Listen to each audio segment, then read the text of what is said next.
नमस्कार मंडळी, तर तुमचं स्वागत आहे. तर आज मी नाही जेवण बनवलं, सारसने बनवलं. सारस काय बनवलंस? माखली. तुझी फेवरेट आहे ना माकली? हां, चल दाखव सगळ्यांना कशी बनवलीस. चला. पहिला कांदा कापायचा आणि शिजवायचा. उडला. तुम्ही हळूहळू टाका.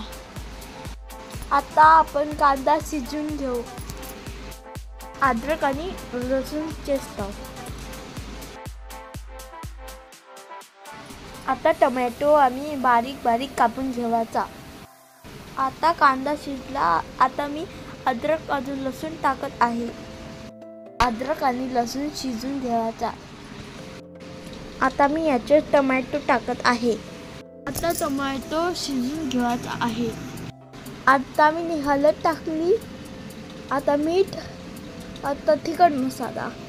आता मसाला शिजून घ्यायचा आहे.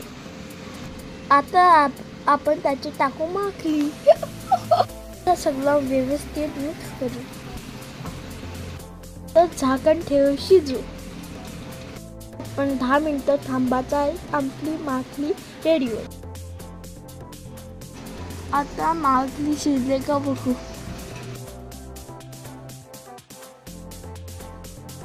आपली माखली शिजलेली आहे. थोडी टेस्टी दिसते. आता आपली माखली तयार झाली. आता केवढी टेस्टी बनली. केवढी टेस्टी बनली आहे ना मम्मी. उद्यापासून मीच जेवण बनवू. लाईक, शेअर आणि सबस्क्राईब करा.